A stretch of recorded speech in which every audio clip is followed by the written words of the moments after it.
So we got D-Dawg. If you haven't hit that notification bell, that like button, make sure that you do if you enjoy the content. So I'm gonna give a little quick recap on them. Basically, YB ended up making a song called Free D-Dawg, ended up going crazy. That's how pretty much everybody knew about him initially. He ended up getting out of jail, and then I guess I don't know if it's a couple weeks later or a month later, he ended up getting in a car crash because he was running from the police. He ended up crashing, and the passenger ended up passing away. A lot of people, including myself, thought it was over with because somebody ended up passing away, and he ended up running from the police, and he just got out of jail. So he ended up bonding out, and I think he'd been out of jail for a good little minute, but from what I'm hearing and what he ended up saying, he ended up taking a deal because the way the police wasn't playing fair. But he ended up talking about that situation later. But he ended up actually bonding out, and then we fast forward to now, we see him on tour with YB, and I guess the police didn't like that. They see him having fun because every night you see like videos of him, he just going crazy.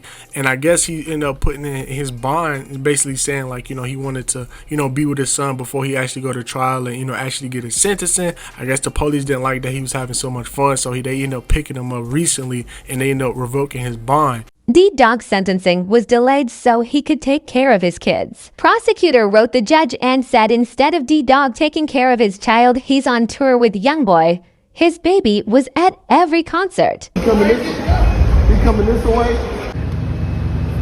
You did not like it? Did you like it? Drew. You gone?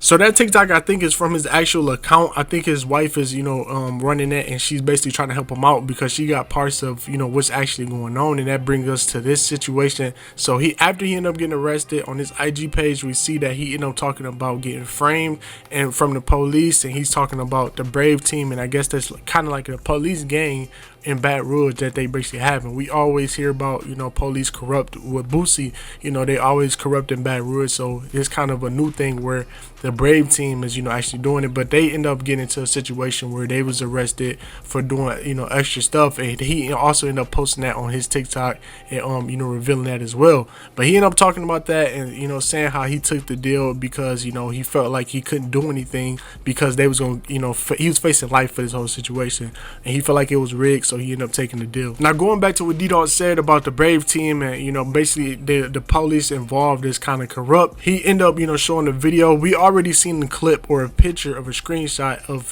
him being in the police car, and in the picture you can see that on the screen it shows them playing Fredo Bang, and they know that's his op, so they was playing around from then. So he ended up, or his wife ended up posting a video of that whole situation, and the police actually calling D-Dawg an op. Oh, okay. That's the op. Yeah, he the op. To their house. Now what the police is saying is actually crazy. I feel like if he did try to take it to trial and actually fought against them, he probably could have had something. He could have persuaded the jurors, basically showing they the Brave team, showing the video cam footage of him saying like that's his ops and everything, because everything is kind of crazy, and to show that they are corrupt, they picking sides. Now I don't know what he mean by like ops, so I don't know if he's actually on Fredo Bang's side, like he listened to the music and he on Fredo Bang's side, or he's actually Fredo Bang, kind of grew up, became a police officer. I don't know that whole situation. Now after seeing what D-Dawg said and then seeing the video of the police officer, y'all let me know in the comment section whether you think D-Dawg is telling the truth and he actually framed, or he actually lying just to get out of jail. Make sure you guys like, comment, subscribe, hit that notification bell, and I'll see you in the next video.